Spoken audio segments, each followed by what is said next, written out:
Aujourd'hui, c'est la journée mondiale de la liberté de la presse. On célèbre aussi donc les 30 ans de Reporters sans frontières.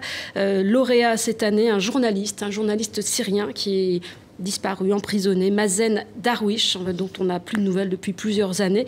Et puis un constat, donc cette année, 24 journalistes tués depuis l'an dernier, 159 emprisonnés dans le monde, 176 nets citoyens emprisonnés, c'est ce que précise le site de RSF. Et puis il y a aussi cet article dans Le Soir, ce quotidien belge. 87 des journalistes tués sont des locaux, ne les oublions pas.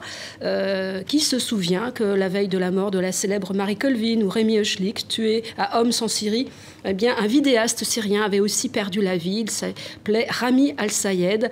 Voilà ce que nous dit le journaliste du Soir.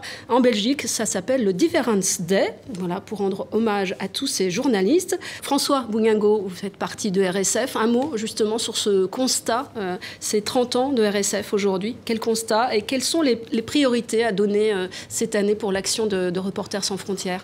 J'aime beaucoup ce chiffre que vous avez sorti. 87% des victimes des agressions sont d'abord des journalistes locaux, des journalistes qui resteront des anonymes. On a été tous émus par les attentats Charlie Hebdo. On a été tous frappés par la décapitation des Américains Sotloff, Follet en Syrie. Mais on a très souvent tendance effectivement à oublier ceux qui sont la première ligne de front. Cette digue, et chaque fois ces digues cèdent, c'est le danger qui se rapproche de nous. Si on laisse tomber nos collègues journalistes qui sont sur le terrain et qui sont des journalistes locaux, malheureusement, quand le mal va frapper à nos portes, on sera étonné. Donc oui, j'espère que cette année, ça va être une occasion d'éveil, de prise de conscience de notre part, de toute la fratrie, de toute la famille journalistique, à se dire on a intérêt. On n'a pas seulement intérêt à le faire pour des raisons altruistes, mais pour raison de protection de nos propres valeurs, à nous préoccuper du sort des journalistes dans les pays dits du Sud. Pas le Sud géographique, mais le Sud dans le sens des pays qui n'ont pas encore écrit la liberté de presse comme étant une des valeurs sacrées de leur société.